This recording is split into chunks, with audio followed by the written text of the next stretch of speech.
సంఘస్థులందరికీ ఆర్పన్స్ Christmas శుభాకాంక్షలు.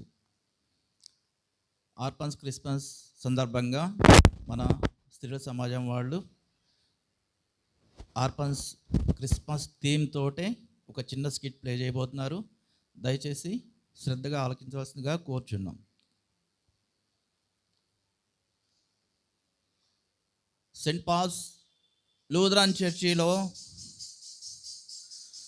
జీవ కిరీటం ఇస్తున్నారని తెలిసి దండోరా వేస్తున్నారు. Saint Paul's Lutheran church Mangalagiri నందు జీవ కిరీటం దొరుకుతుందని చెప్పి దండోరా వేస్తూ ఉన్నారు. ఆ దండోరా విని జీవ కిరీటం కోసం చాలామంది దక్కించుకోవడానికి ప్రయత్నం చేస్తూ ఉంటారు. ముందుగా ఆ దండోరా విన్న ఒక పెద్ద ధనవంతురాలు ఆ జీవ కిరీటం ఉన్న ప్రాంతానికి వచ్చి ఇట్లా ఆలోచిస్తూ ఉంటుంది. నేను చాలా పెద్ద ధనవంతురాలను కదా, ఇక్కడ చర్చిలో జీవ కిరీటం ఇస్తున్నారని చెప్పి దండోరా వేశారు. నేను ఎంత ధనం ఉన్నా పరలోక రాజ్యానికి వెళ్తే చాలా సుఖంగా ఉంటుంది కదా, అక్కడ దేవదూతలు, వృక్షాలు, పక్షులు అన్నిటితో యేసయ్యతో చక్కగా ఆడుకోవచ్చు కదా, ఎంత ధనం ఉన్నా ఇక్కడ సంతోషంగా ఉండగలుగుతాను కానీ పరలోక రాజ్యంలో ఉండలేను కదా, ఎట్లయినా సరే ఎన్ని కోట్లైనా వెచ్చించి ఎన్ని బిల్డింగ్స్ అయినా ఇచ్చేసి ఆ జీవకిరీటం దక్కించుకోవడానికి ప్రయత్నం చేస్తాను.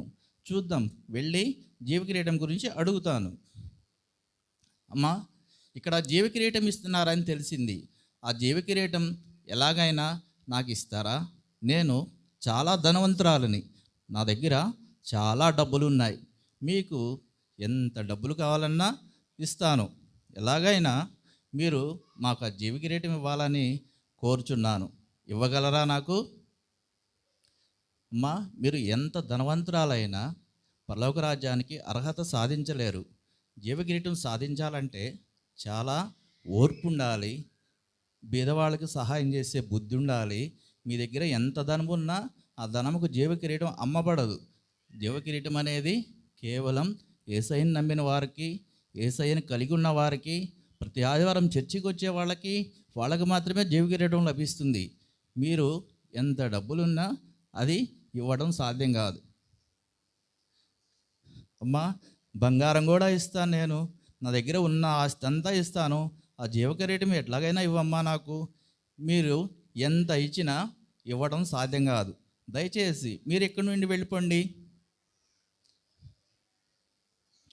అలా ఆ ధనవంతురాలు జీవకిరీటం కోసం ప్రయత్నించి ధనముతో జీవకిరీటం కొనాలని ఆశించింది, కానీ అది సాధ్యపడలేదు. తర్వాత సెయింట్ పాల్స్ లూథరన్ చర్చిలో జీవకిరీటం లభిస్తుందో, అందరూ వచ్చి జీవకిరీటాన్ని స్వీకరించాల్సిందిగా కోరుచున్నాం.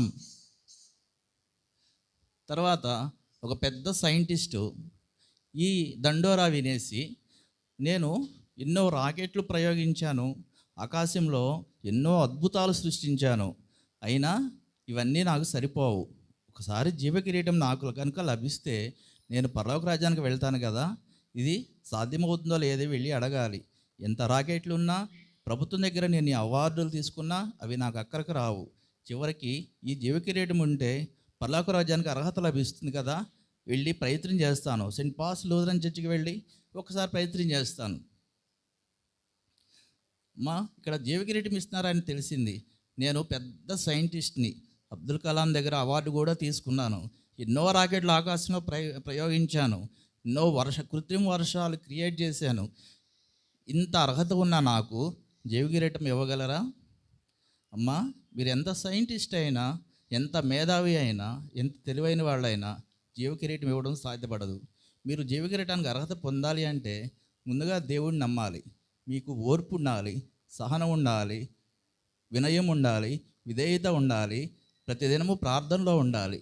ఇవన్నీ ఉన్ని యేసయ్యను అంగీకరించినట్లయితే అప్పుడే జీవకిరీటం లభిస్తుంది. మీకు ఇది ఇవ్వడం సాధ్యం కాదు, దయచేసి ఇక్కడి నుండి వెళ్ళిపోండి. ఎలాగైనా ఇవ్వండి అమ్మా. ఇవ్వడం సాధ్యం కాదు, దేవదూతలు ఆ సైంటిస్ట్ని తీసుకొని వెళ్ళిపోతారు.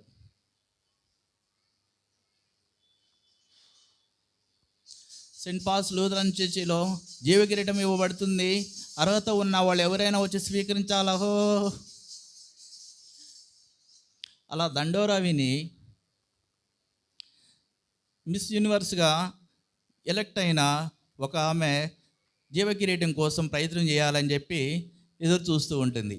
ఆ దండోరా విని నేను ఎలాగైనా ఆ జీవ కిరీటం సాధించాలి, నేను ఈ ప్రపంచంలోనే అందగత్తెను, నన్ను చూసి దేవదూతలు ఖచ్చితంగా నాకే ఇస్తారు జీవ కిరీటం, నాకన్నా అందగత్తెలు ఎవరు లేరు కదా, అందుకొని తప్పకుండా నాకే ఇస్తారు.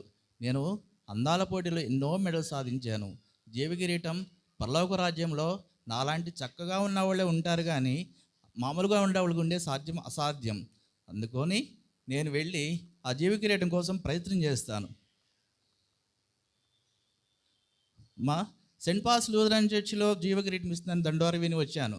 నేను ఈ ప్రపంచంలోనే అందగత్తెను, నేను మిస్ యూనివర్స్గా కూడా ఎన్నికై ఉన్నాను.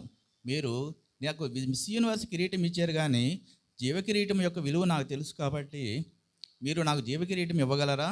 నా అందాన్ని చూసి మీరు నాకు జీవ కిరీటం ఇవ్వగలరా? నేను అమ్మా, జీవ కిరీటం దక్కాలంటే మీ యొక్క అందం సరిపోదు, యేసయ్యని నమ్మాలి, సంఘంలో ఎంతో సేవ చేయాలి. మీరు మీ యొక్క అందము పరలోక రాజ్యానికి అర్హతగా భావించబడదు. మీరు దేశుని సేవ చేయాలి, మంచిగా ఉండాలి, అందరినీ ఆదుకోవాలి, మీకున్న దాంట్లో పేదలకు పెట్టాలి, అప్పుడే జీవ కిరీటం లభ్యమవుతుంది. దయచేసి మీకు జీవ కిరీటం ఇవ్వబడదు, దయచేసి వెళ్ళిపోండి. నేను ఇంత అందగత్తెను, నాకే జీవ కిరీటం ఎవరా? నాకు సాధ్యం కాకపోతే ఇంకెవరికి సాధ్యమవుతుంది? చూస్తా. సెయింట్ పాల్స్ లూథరన్ చర్చిలో జీవ కిరీటం ఇవ్వబడుతుంది. దయచేసి అర్హత ఉన్న వాళ్ళు ప్రతి ఒక్కరు రావాలాహో. ఇప్పుడు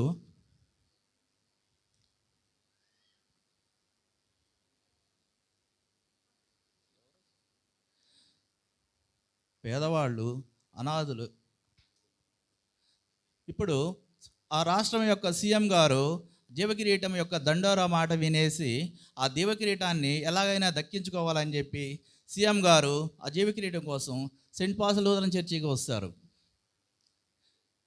సెయింట్ పాల్స్ లూథరన్ చర్చిలో వచ్చి ఆ సీఎం గారు, నేను ఈ రాష్ట్రానికే సీఎంని, ఆ జీవకిరీటం ఎవరికి ఇవ్వడానికి అర్హత లేదు, నాకే అర్హత ఉంది, దయచేసి నాకే ఇవ్వాలి, నేను చాలా బిజీగా ఉంటాను, నేను చాలా దేశాలు వెళ్ళాల్సి ఉంది, నాకు దగ్గర గన్మెన్లు కూడా ఉన్నారు, మీరు జీవకిరీటం ఇవ్వకపోతే మీకు మా మర్యాదగా ఉండదు, దయచేసి మీరు జీవకిరీటం నాకే ఇచ్చేయాలి, అర్జెంట్, టైం లేదు, త్వరగా ఇచ్చేయండి.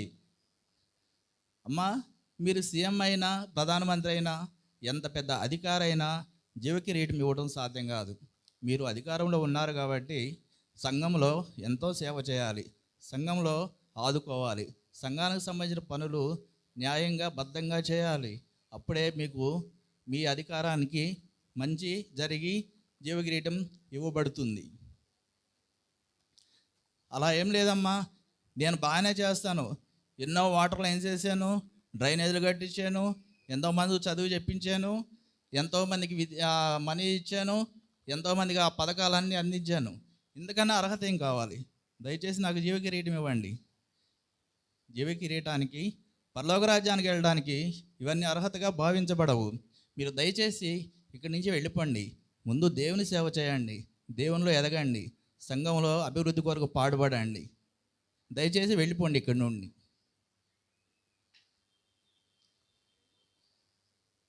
అలా సీఎం గారు కూడా జీవకిరీటం తీసుకోకుండా వెళ్ళిపోతుంది. నిజంగా జీవకిరీటం అర్హత ఎవరికి ఉంటుంది అని చెప్పేసి ఆ దేవదూతలు ఎదురు చూస్తూ ఉంటారు. ఇంకా ఎవరైనా వస్తారా? జీవకిరీటం ఎలా అయినా యేసయ్య సెయింట్ పాల్స్ సంఘంలో ఇచ్చి వెళ్ళమని చెప్పాడు కదా, మనం ఎవరికొకరికి బహుకరించి వెళ్ళాలి కదా, ఇంకెవరేస్తారో చూద్దాం, ఎదురు చూద్దాం. సెయింట్ పాల్స్ చర్చిలో జీవకిరీటం ఇవ్వబడుతుంది. దయచేసి అర్హతలు గల వాళ్ళు వచ్చి స్వీకరించవలసిందిగా కోరుచున్నామహో.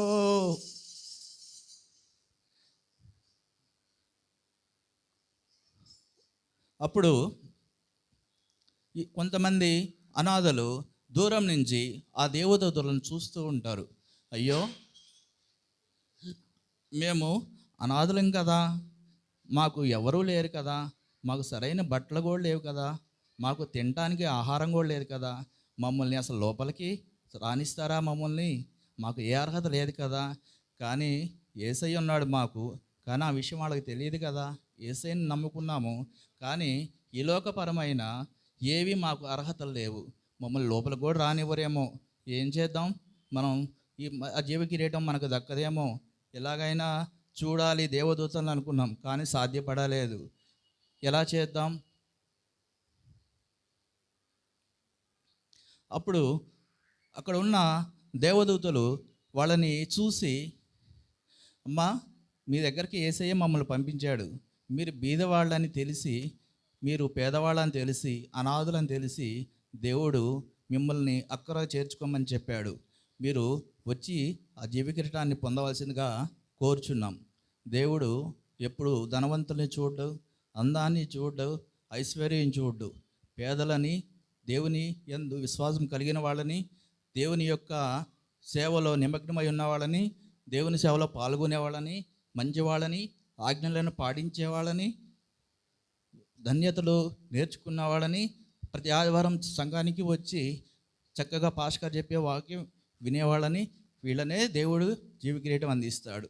దయచేసి వాళ్ళెవరికి సాధ్యంగా ఈ జీవకిరీటం అనాథులైన మీకు, పేదవాళ్ళైన మీకు ఈ జీవకిరీటం ఇవ్వబడుతుంది, తీసుకోండి.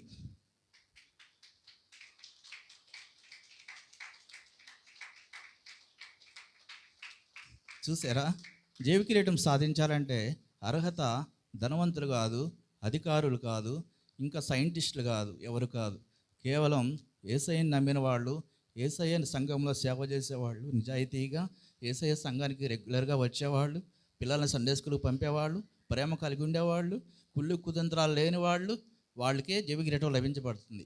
అందరికీ వందనాలు.